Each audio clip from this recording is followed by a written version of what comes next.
How's it going, everyone? Welcome back to the 23rd episode of Critically Incorrect. I'm joined today by Charlie. Hello. And yeah, no Justin this week. He's just focusing on finals. A lot of us are kind of just finishing schoolwork, and he just needed this week to just dedicate time to, getting past that finish line. So completely understandable there. As it is, this news, the news this week isn't too big. I want to say this episode will probably be one of our shorter ones, but still some pretty exciting updates, especially on news stories that we kind of hinted at last week. So as we always do, Charlie, what have you been playing for the past week? So overall, I've played a few games this week. It's been a little bit quiet just because this was my final week at university, so it was mainly just doing work and finishing that up. But when I was playing stuff, I started up Resident Evil 5 because I wanted to try and get through those before 8 comes out. And I played like the first mission and was just kind of disappointed with how the AI worked and stuff, and I just switched it off. But I ended up booting up Resident Evil 7 just because I've played that game like twice before, and it was like one evening I was like, you know what, I can probably like get through this pretty quick.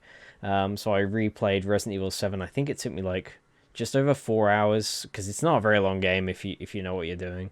And then I played through End of Zoe for the first time just because I'd never played that DLC, which was pretty short, but I enjoyed it a lot. And added a bit more story to the Baker family, which I liked. Just getting me in the mood to play Resi. And speaking of that, I did also play through the Resident Evil Village demo, which was pretty cool. I liked playing through it mainly because it didn't really show much story.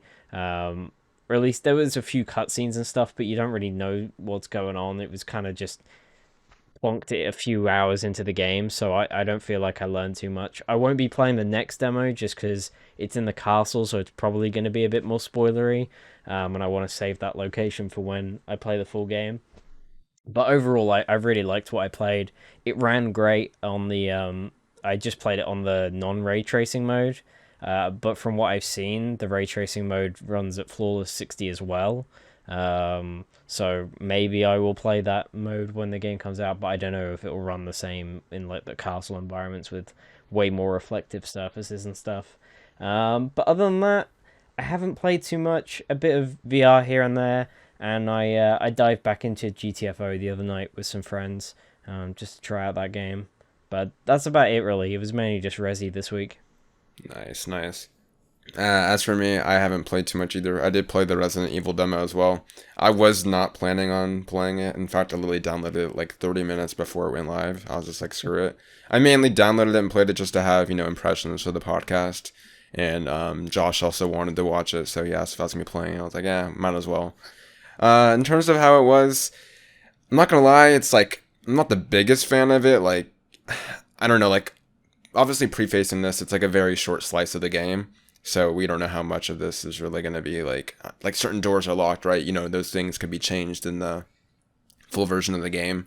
The village is cool. I like obviously aesthetically it looks really cool. It reminds me of Resi 4, but I just miss kind of that, I don't know, dauntingness of being trapped in this house, like something like a bit more linear and like claustrophobic in a way. It does look like we might get that with the castle later on, so obviously I don't want to like prejudge the game too early, but based on the village, it was alright so far. It definitely ran really nice. It was nice to see. Graphics look great.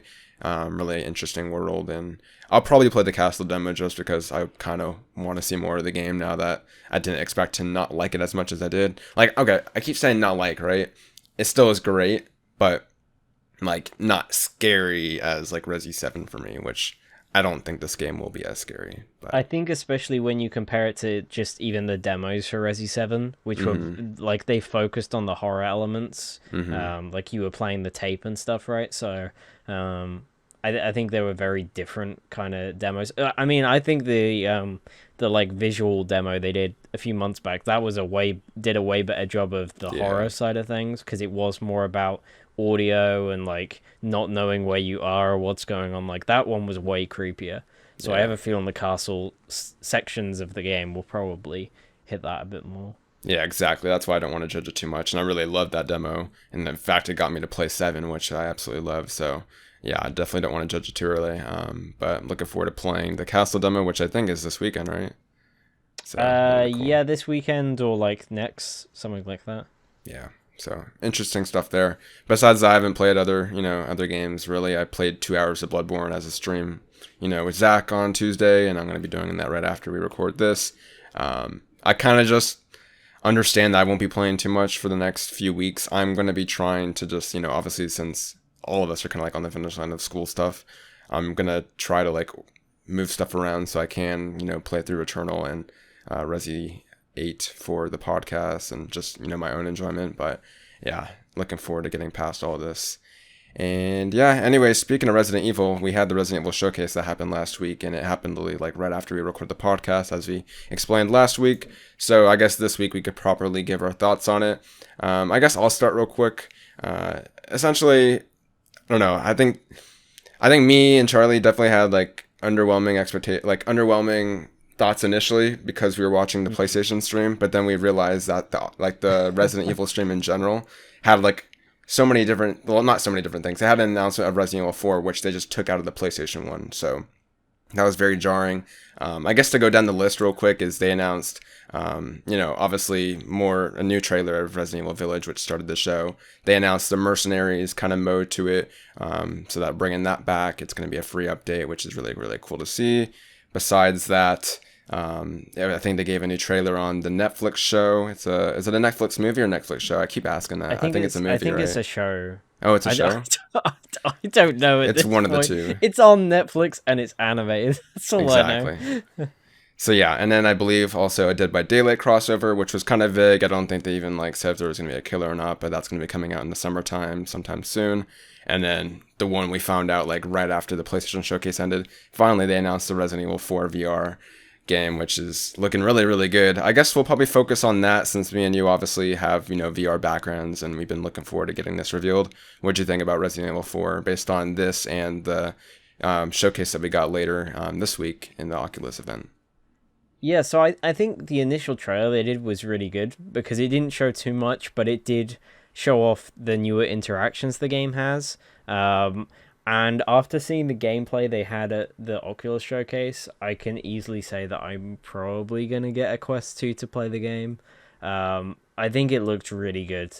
And it sucks that it's only on the Quest 2, because I don't want to have to buy a new headset to play it, but I really want to. It looks like they're managing to keep the game as faithful as they can, whilst also introducing new mechanics. They've ported the game to Unreal 4, so that's how they're able to fix a lot of the issues the original and even the HD remake has. Obviously, there's a lot of problems with that game if you play it past, I think it's 60 FPS. It has a lot of issues with animations and stuff on PC and things, so they've fixed a lot of that so it can run at higher frame rates on the headset, because it will probably run at 90, I would guess, on the Quest 2.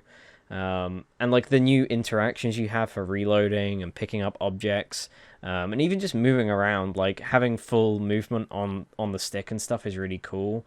And dual wielding weapons they mention.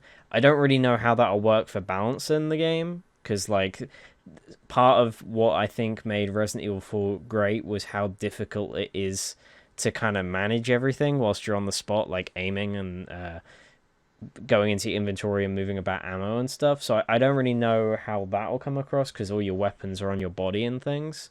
They have said that they've kind of adjusted the combat a bit to suit the new perspective. So I wonder if maybe the combat's still going to have the same sort of tenseness that the normal game does when you bring it over to VR. But overall, I think it looked great. I think it's a shame that they said later this year. I would have really liked to get a date, but I guess that means it's probably not out anytime soon. But yeah, I'm probably going to be getting a Quest 2, at least temporarily, to play Resi 4 VR. Yeah, same like you. I'm convinced I'm definitely going to be getting a Quest 2 now. I'll probably sell my Quest 1. Yeah, it sucks, but Quest 2 literally has one exclusive game now, and it happens to be one of my favorite games of all time, so that's just how it rumbles, I guess. And, man, like you, I think it definitely looks really good. You could tell that they're really proud of this game, because literally that showcase was 25 minutes long, and most games there had maybe 1 or 2 minutes max, and this game had a full 5 to 6 minute showcase.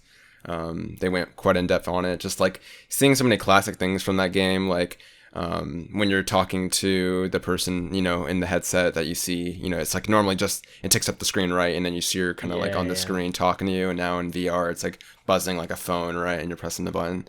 There's so many cool aspects to that game. Seeing the what do you call them, the merchant, finally, like, what are you buying? Seeing it in VR is really cool, and that whole station there. Just so many classic moments from that game I'm looking forward to playing. Obviously it's like a 20-hour game, so it's going to be literally like a full game for VR. Granted, it's like a port technically, but it's still, a new VR game essentially, and it looks really good. Like you, it is interesting that they are doing so many like different things with it, like in the fact that you have to, you're going to be equipping weapons off your body. I think it's a smart choice just because that's kind of like a VR standard now. Like it'd be really weird if you wanted to grab a different gun, to go into a menu, equip it, and then have it in your hands when you get out. Like for us, it makes sense, but for people that haven't played Resi 4, they'll be like, what the hell? That's so dumb. Yeah.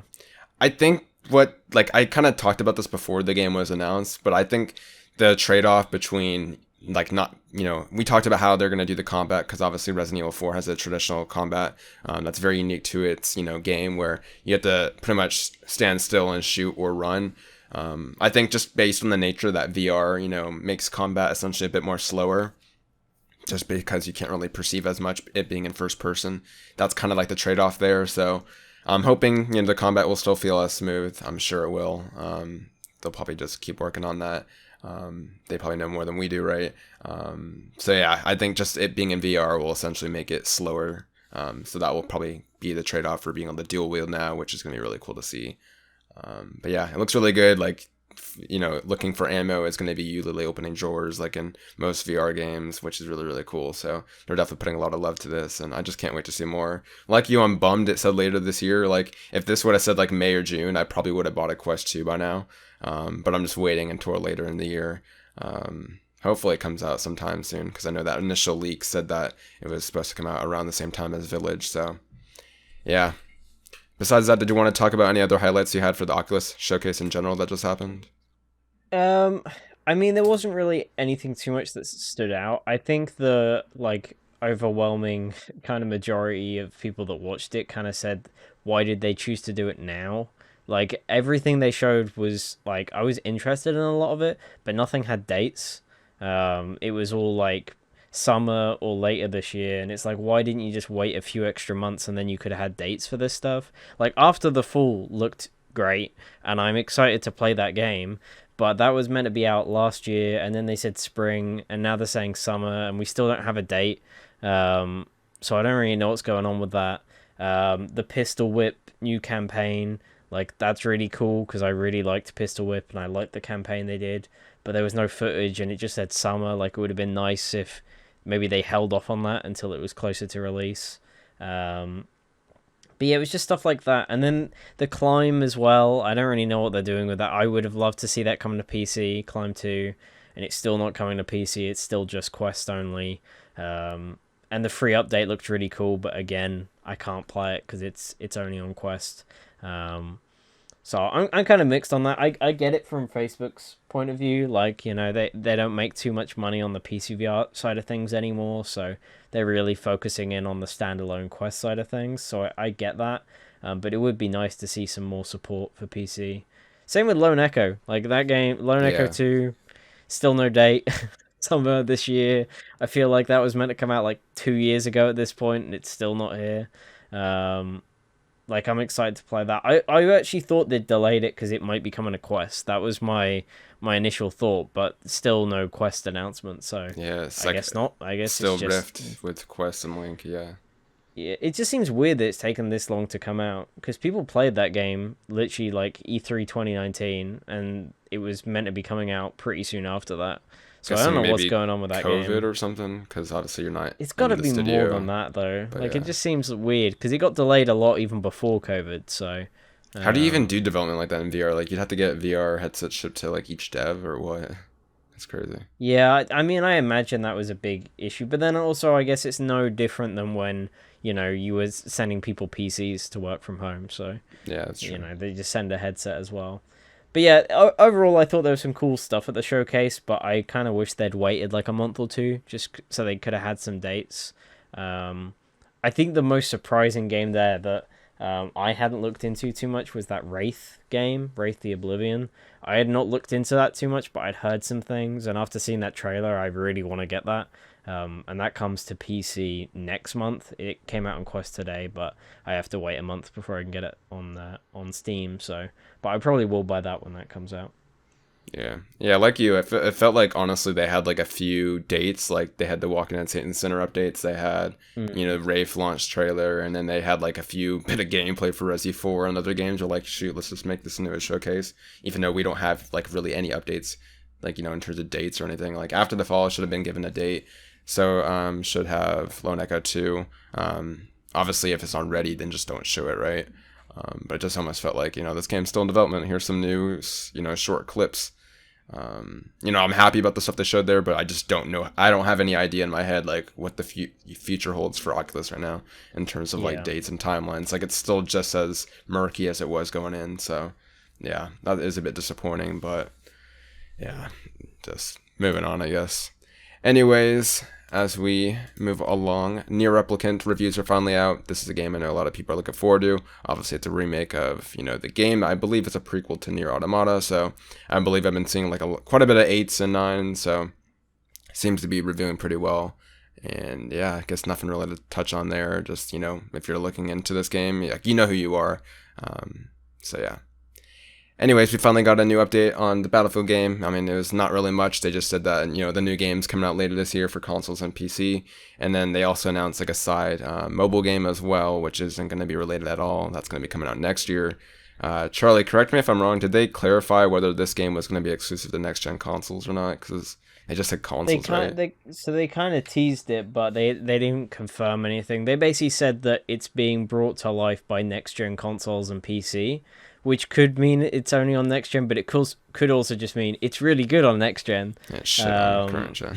So, because there's been a lot of mixed rumors, as there's been a ton of like mixed leaks as well going around about Battlefield right now. But yeah, some rumors are saying that it is exclusive to next gen, whilst others are saying it's been in development for a while, so it is still coming to PS4 and stuff.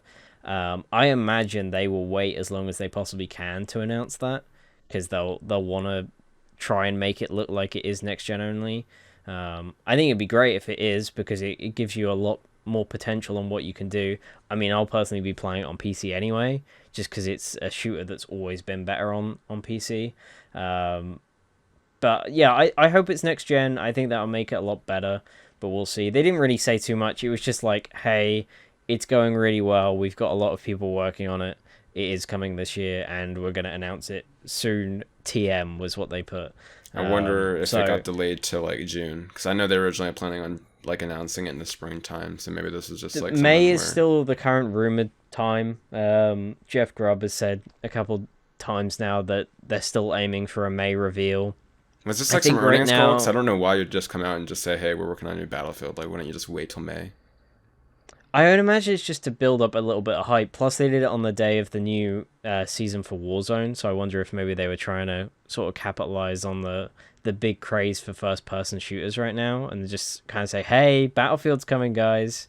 Yeah, that's a good point. Yeah, because a lot of people are obviously talking about COD today, so I imagine they might have been trying to get in on that. But yeah, the current rumor is that there will be like some kind of cinematic trailer in May, and then we get a full reveal in June around an EA Play or something, which I kind of hope they don't do. I'm not a big fan of just getting a cinematic trailer for a game that is so focused on gunplay and that kind of thing. So I think it would be a bad idea for them to just show like a CG trailer and then wait a month to show it off. I'd rather they just waited and just did a big blowout at a Battlefield event and just show loads of gameplay and have sign-ups for an alpha or beta or whatever. I think that'd be a way better way to do it, but we'll see. I always love when games get those kind of blowouts. Like I know Fallout 4 got, that was like one of my favorite game reveals, even though I didn't really end up liking the game much and playing it. But like, I always hate when they show off like a CG trailer and they're like, more coming next month or something like that.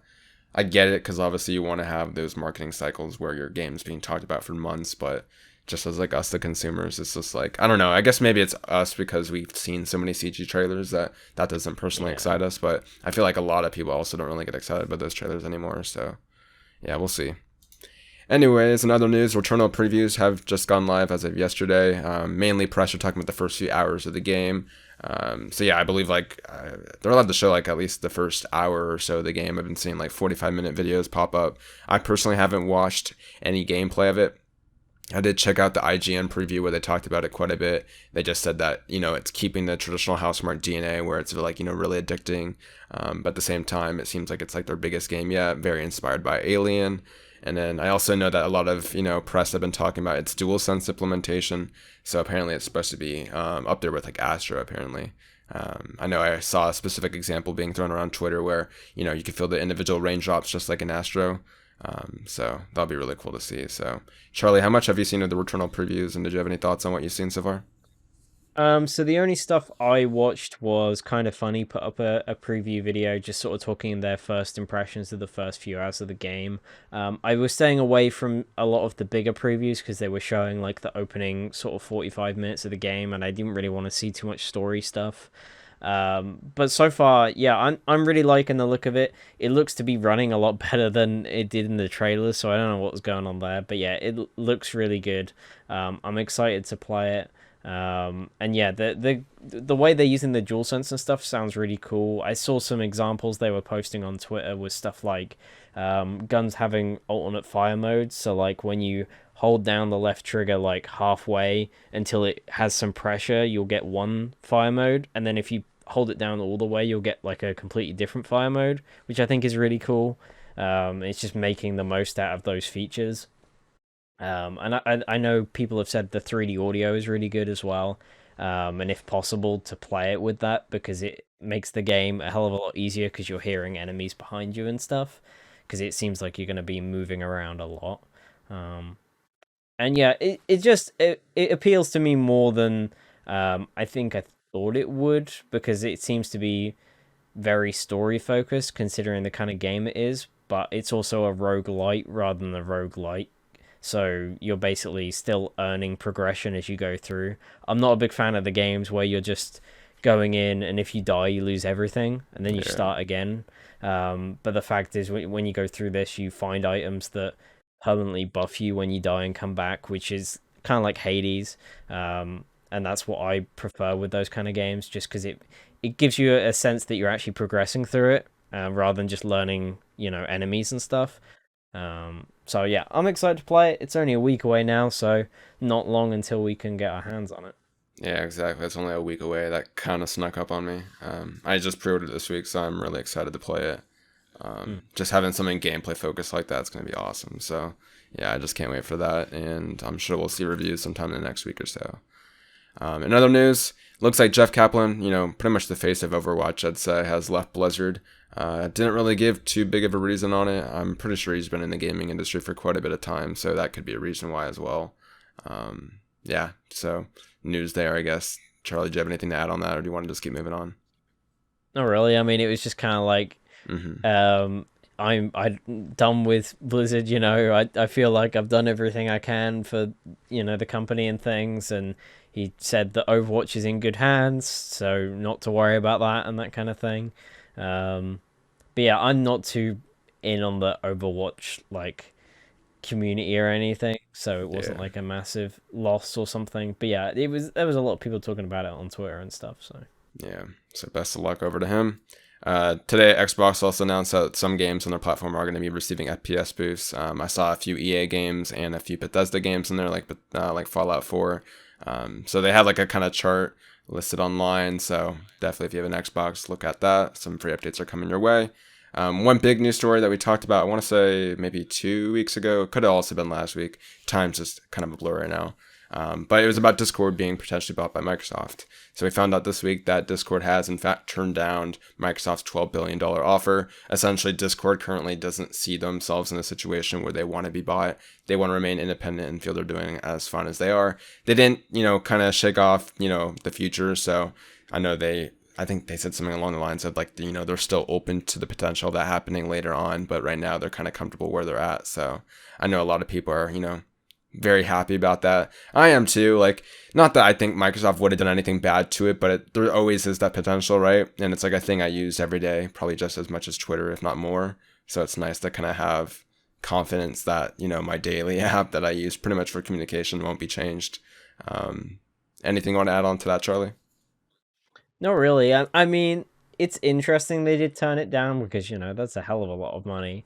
Um, but like they said, there's no need for them to do it right now. Like they're comfortable in the position they're in. I'm sure they're making a decent chunk of money from their Discord Nitro and that kind of thing subscriptions. So, like they have really no need to sell out right now. But like you said, that they were still open to doing it in the future. It's just right now there's just no need for them to do it.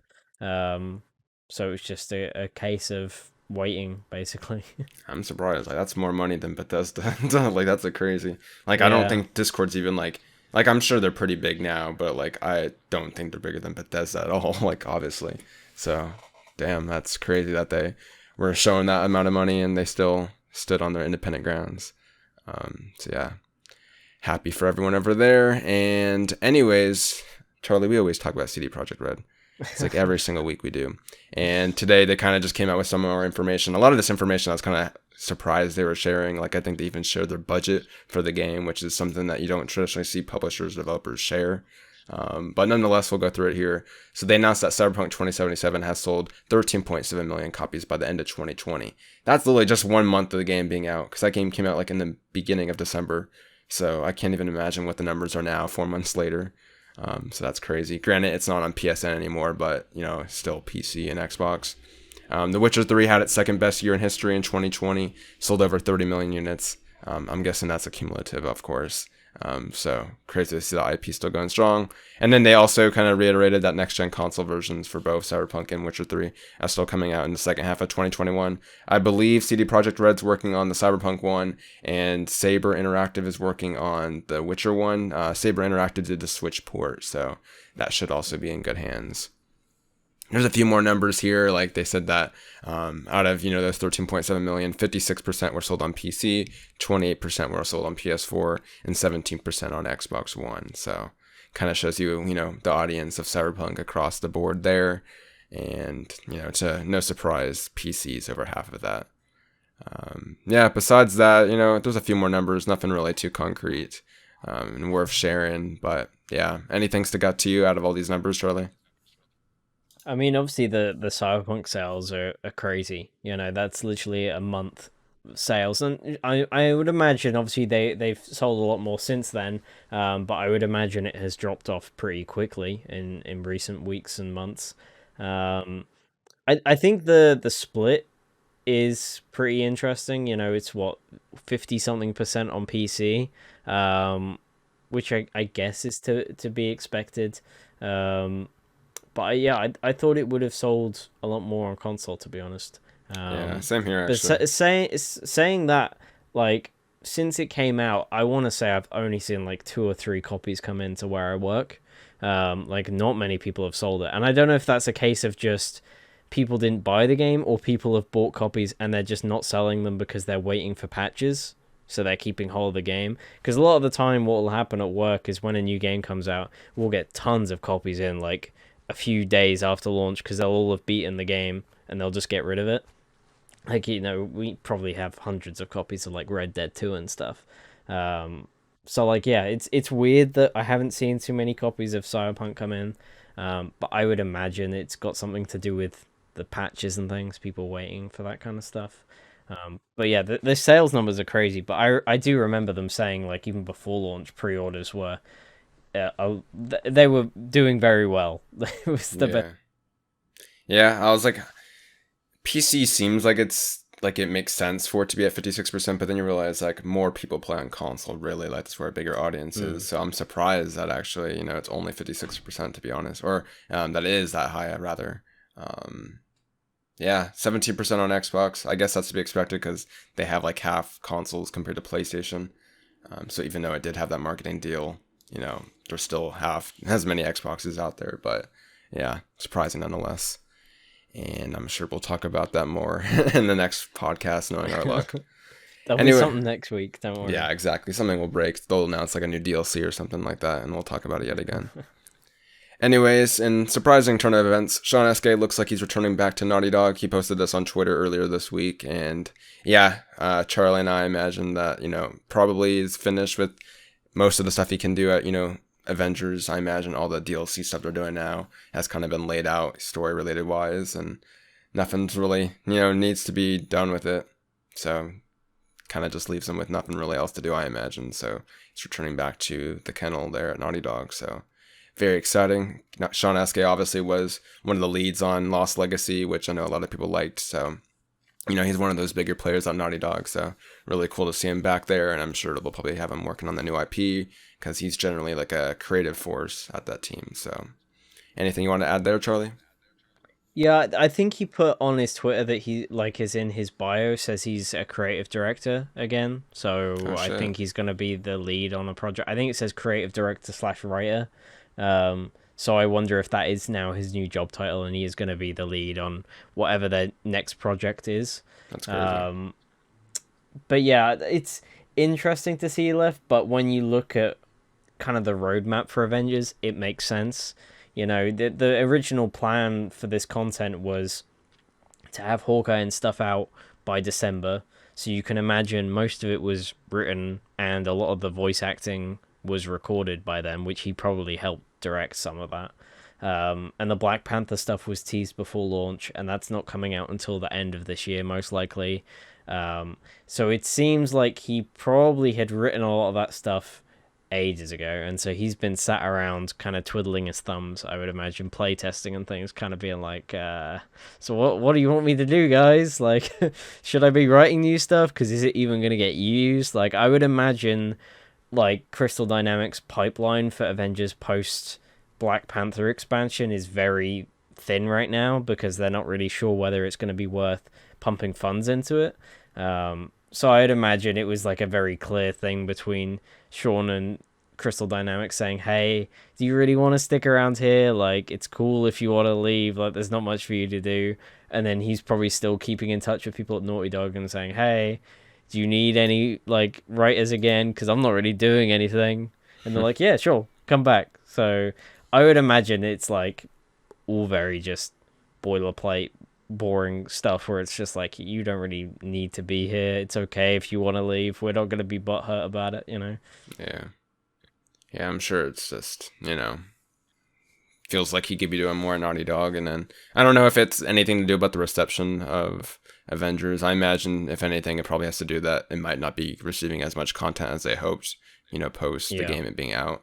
So yeah, happy to see him back there and looking forward to seeing what he does next there at the team. I imagine it'll probably be their next, creative game. I don't think they'll put him on like multiplayer or the remake, especially since the remake's probably, towards the end of its development cycle. I imagine he's probably working with like Neil and the team on their next new IP or something like that. So that's cool. Yeah. Anyways, Sony has accidentally published an announcement for the PlayStation Plus video. I thought this was like an April Fool's joke or something at first when I saw it, but apparently it's real. It was like on PlayStation Poland or something.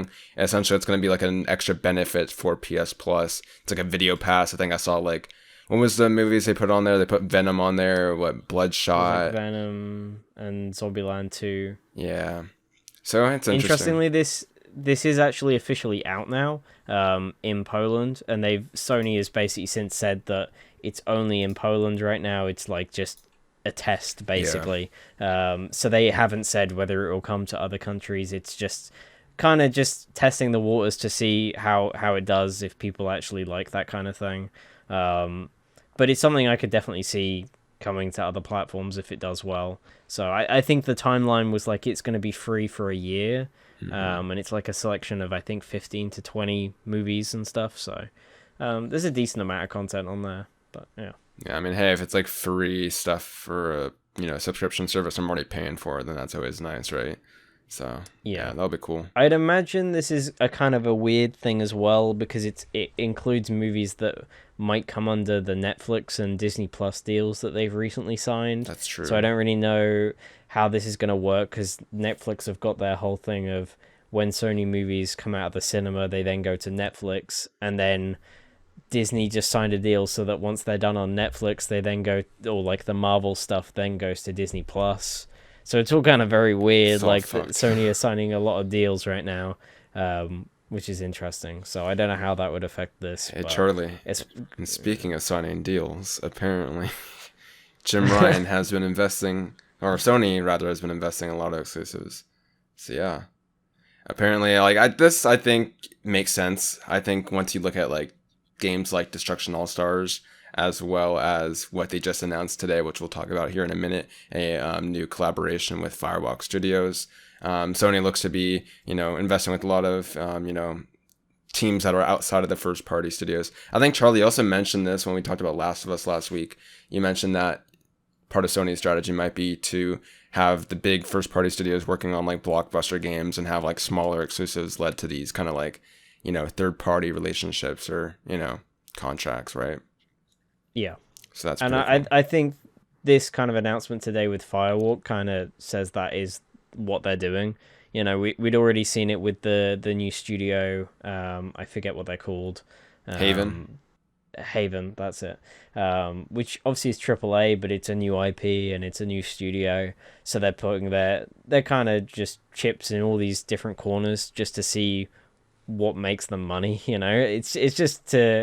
It's them basically saying that they're still interested in doing smaller scale titles, but without as much of the risk because they're not directly giving the funds to develop this stuff. Sure, they're putting money in to make them exclusive or marketing and that kind of thing, but they're not directly involved with the development of the project, which I think is what Sony wants to do because they just want to focus on putting those funds into their first party studios, which I think is a good idea. I think that's the best way to do it. Because I would imagine a lot of these first party studios, if they have the funds, don't want to be working on the smaller titles. They want to do stuff that is going to push the boundaries and expand their existing IPs and that kind of thing. True. Because when you're Naughty Dog, why would you want to work on, the next Resogun? Like that's not what they probably want to do, just because that's not what they're known for now. Yeah, it's exciting. I know he also commented, he said that we have repeatedly engaged in mergers and acquisitions, and then he also followed up on that saying we're not ruling out that option in the future, so possibly they, are still interested in acquisitions. The main one I'm surprised I still haven't seen is the acquisition of Bluepoint. Like, I feel like that's a really smart get, considering the relationship with Sony. Yeah. I think Housemarque is a good one as well. True. Like they've had a big relationship with them as well since Super Stardust on PS3 and then Resogun. But then part of me also doesn't want all these developers to go under one brand because that's always kind of scary as well. So. And again, you then have this problem of, like I was saying, where you have the third party studios doing the more interesting and experimental. But then if you're buying them, then what's the point? And if you're buying them out, then yeah, you're probably not going to be doing that as much anymore. Like it makes me wonder what's going on with studios like Pixel Opus. Like, what are they doing? Their last thing was Concrete Genie, and I'm like, I can't see them doing like a massive IP. So is Sony funding them to do? I imagine some it's smaller not game every again? single developer working on like a big AAA game, right? It's just obviously the big ones that are known for that sort of thing. But yeah, that's a good point. So yeah, more news there, I guess. And speaking of more Sony news, as we kind of just alluded to, Firewalk Studios and PlayStation announced a agreement today. So on the blog post, essentially it's going to be like a publishing partner deal. It's going to be a new IP that's going to be multiplayer centric. This team is being created in Bellevue, Washington, and I know a lot of the talent behind that are people that have worked on MMOs in the past, as well as like some ex-Destiny veterans. So definitely it looks like it's going to be pretty, full of potential. They are a AAA studio, it looks like. So it looks like it's going to be some sizable, agreement here, similar to the scale of Haven possibly as well. So pretty cool over there. It's a new team that's starting up, and it looks like they're getting funds on their first project through Sony. So yeah, it's going to be a publishing deal. I was talking to Charlie about this a bit earlier. I imagine it's probably going to be something like, I don't know if it's MLB. I think they develop it and then MLB publishes it. So that kind of is a bad example, but it's going to be essentially what they're doing with Haven, right? Where they're going to be, funding them and publishing the game quite a bit. So yeah, pretty cool to see there. Any thoughts on that, Charlie? I know that you didn't really read it too much, but Yeah, I'm sort of flicking through it now, and like obviously they don't give too many details, much like the Haven Studio game. They're just sort of saying, "Hey, we opened the studio in 2018, and these are the titles we've worked on, and we're all big fans of video games and multiplayer." I think interestingly, a lot of them mainly, and they talk mainly about first person shooters. I think the only outlier is their executive producer worked on Guitar Hero 2, which I think is the only outlier. Like all the other games there are like Destiny, BioShock, I was Apex questioning why they Legends. mentioned that too. I was like, that doesn't help your case, but Well, that's I funny. first saw that and was like, wait, is this like a multiplayer rhythm game? What's going on here? But I was like, no, it's clearly just it's a big title that they worked on. Hmm. Um, but yeah, I think most likely this is probably going to be a first person shooter of some time based on the talent at So the calm. studio. No. I mean, yeah, I SOCOM mean, it'd be seems a like new IP, so it'd be like but based on yeah, SOCOM, if anything. But yeah, yeah. But yeah, I'm always down for cool multiplayer IPs. I think we see a lot less of them nowadays from publishers like Sony, because they don't want to step on the toes of things like Call of Duty and Battlefield. And a lot of the time with the indie ones that don't have bigger publishers, they struggle to get their feet off the ground because they don't have the funds to market the game or really get it out to as many people as they can. Which is why I think getting a deal with Sony is a really good idea. Do a similar thing to Destruction, where you stick it on PS Plus day one, and suddenly you've got this massive audience. So I'm really excited to see what this is. I would imagine it's probably next year or something. It sounds like they've been working on the game for a while. Um, so yeah, I'm excited to see what it is. It's probably going to be a while, but it's always cool to see fresh blood. So exactly. Well, fresh studio with veteran blood, I guess. But yeah, just like yeah, a lot true. of good talent behind there. That's exciting to see. Because yeah, it does seem like they're definitely going to be working on a shooter, I imagine, given the background that a lot of them have. So having that as like a Sony game is going to be pretty interesting to see, and yeah, hopefully it's good. It's nice to see that Sony's investing in multiplayer. Like even though Destruction wasn't the best game of all time, right? At least they're kind of putting funds in that direction because they see it as a viable, market, or at least something worth pursuing. So it's always nice to see. And yeah, I guess for our last news story, this is going to make a lot of people happy, as I'm sure a lot of people already know. Sony announced this week that they are going to be going back on the closure of the PlayStation 3 and Vita stores, and in fact remaining them open. They didn't give a specific time yet. They just said they're going to be remaining open. I imagine at least for another year, maybe more. It's nice to see how this was worded. I will say that, like, a lot of times publishers like to give like certain explanations as to why they're doing things, and they just frankly said in this one that they didn't realize there were so many people that were cared about this, and that they clearly made the wrong decision. So really cool to see there, and just said that their focus going forward is going to be still working on new experiences on PS5, the next gen of VR, but also it's nice to have preserving this history that so many of their fans care about. So yeah, very cool to see here. Not much really to talk about there, but Charlie, you want to give your thoughts on it? Yeah, I mean it's cool. I think people got really excited about it, and I'm like, but the problem is, it's still gonna get shut down one day, Yeah, and there's nothing you can do about that. That's just facts. They're not gonna keep putting money into keeping servers up when they're not making the money back. It's just burning a hole in their wallet. What's the point? Um, so like, I think it's cool that they decide to keep it up. Um, but yeah, eventually it's going to go back down. And I mean, this prompted a lot of people to then talk about, well, what's going to happen with things like PS4 and PS5, which are consoles that are very reliant on online usage. And things like that. There was investigations into like even physical games may stop working when you start to have server problems on PS4. Not so much on PS5, but it was found that there was some issues playing some games. So I think that's going to be a bigger deal when 10 years down the road we eventually don't have PS4 servers, because then you're a lot of the time you're not even able to play PS4 disc because it needs to connect to the server to actually register the correct time of day. It's super weird, but it won't let you boot up games if you don't have that connection or a CMOS battery in your console it's funny that's because working. speaking of this happening, I actually had someone come into my work this week about getting like an old battery for one of the Game Boy Colors, right? And their kid Mm. played Pokemon, like one of the older ones, And essentially they weren't allowed to save because they didn't have that battery, something with like the clock internally Right. not Yeah. able to It's work. So yeah. it's kind of like the same situation there, which is interesting. Yeah. I know because people were super worried about it with PS4, they went and tested it on PS5. And Mm, from what the testing showed is that digital games don't work, but a lot of the physical games still were working. Like Spider-Man, you could just put the disc in, it worked fine.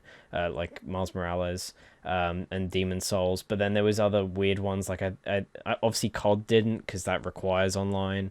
I think there was a couple others that just wouldn't boot and things.